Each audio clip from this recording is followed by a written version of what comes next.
Okay. Hopefully my phone will stop doing that thing. It's doing this like weird video stabilizing where it's kind of zooming in and out, and it's really annoying. Anyway, welcome to October, I guess. I'm just checking in. We're slowly working my way through the audiobook of Dracula. I figured it would be a little less taxing than the book. I'm liking it so far. It's not too bad. What I do really like about the audiobook version is that the voice actor who's reading it, can't remember his name off the top of my head, but I'll talk about it more in my review. He does these fantastic accents. He's just great. But today I wanted to talk about the short videos that I've been putting out. I've just been having a lot of fun with AI lately, and I thought, what would be fun would be to make fake book covers for the non-Stephen King books that are mentioned in Stephen King's books. Books within books, because so many of Stephen King's main characters are authors, and they release books, and the story sometimes talks about the books, but we never get to see them. So I just put out the main list, and I'm hoping I got them all. So My Name is Susan Snell and The Shadow Exploded, both from Carrie. Joanna and The Attic Room by Bill Denbrough, and that's from It. Now I put 3 covers for Ben Mears books. I guess I like Ben Mears titles. I had Air Dance, Conway's Daughter, and Marston. That one that he was writing about the Marston house while he was living in Salem's Lot. The next one is 10 Nights in 10 Haunted Houses by Mike Enslin from 1408.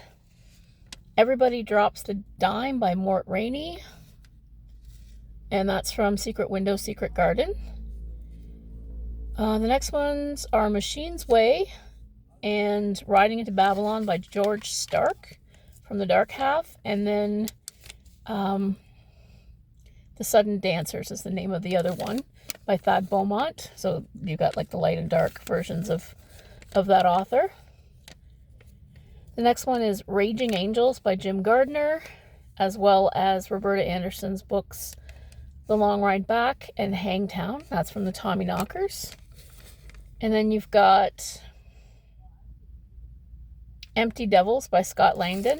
In case you're wondering what I'm squinting at, I have a hard time reading my own handwriting, and I wrote it in brown crayon on a receipt because I don't have a notebook with me. But the Scott Langdon book is from Lizzie's Story. And then there's Darcy's Admirer from Bag of Bones by Mike Noonan is the author there. Fast Cars by Paul Sheldon.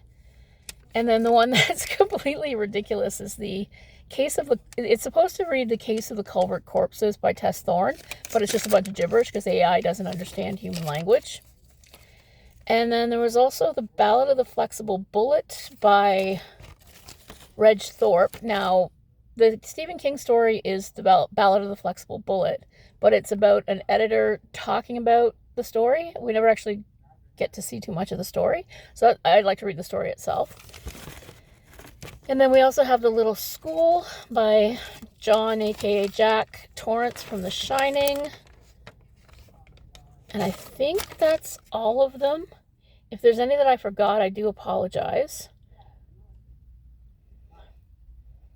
But it's kind of hard to read what I wrote here.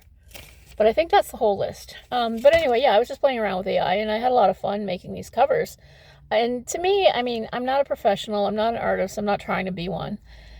And so I see it as, paint by numbers Van Gogh, right? Van Gogh died in poverty, and then his paintings became, very popular, and they were essentially stolen.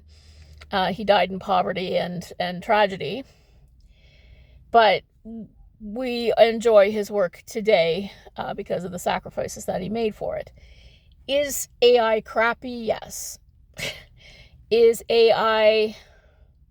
Oh, that's the one that I forgot. I'm sorry. Stud City and Other Stories by Gordon LaChance. Okay, anyway. Is AI poor quality? Yes. Obviously, these are not going to be real covers for anything. But the question of...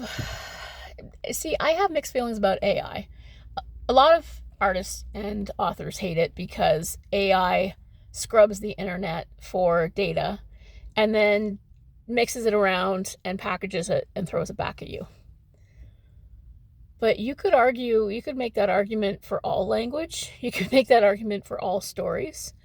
There's an argument that there's only 6 stories in the world, and we just keep reiterating different versions of them. You could make the same argument for every kind of pop culture that happened before AI ever happened. I mean, it's a tool, right? And it's a useful tool. I don't agree with publishers and businesses getting rid of their creative staff because they can do it cheaper with AI. Because AI still looks like crap. I mean, the joke's on them. I mean, I think artists should be paid for their work, and I think that artists do good work, and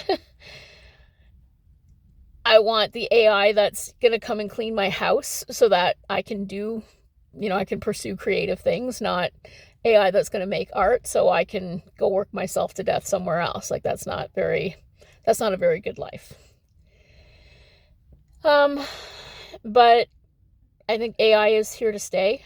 I think that AI is useful for generating ideas and keeping it, to a hobby. I'm not trying to oust anybody from their profession. I don't share the same sentiment. I don't think that AI should be writing things for us because it's not good. And AI does not understand humanity. It doesn't understand anything that doesn't understand fingers and hands. It isn't going to understand the finer points of writing, creating an emotional response, creating a work. It's just not good. I mean, it looks slick. It's a useful tool, but that's all it is. And I think there are wonderful things that are being done with it, and there are terrible things that are being done with it, as with any tool, right?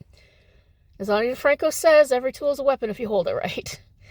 So just a few thoughts on AI, and I only made the books in the first place to just to have a conversation about the Stephen King books that we wish were real, and why it would be fun to have more Stephen King stories, not really to open up a can of worms about AI, because, that's my feelings about it. I know I'm trying not to be too controversial, and I'm also trying not to throw anybody under the bus. But I think I'm just going to leave it at that. I hope you're reading lots of great horror. I'll check in later in the month when I'm finished Dracula, and have a great day.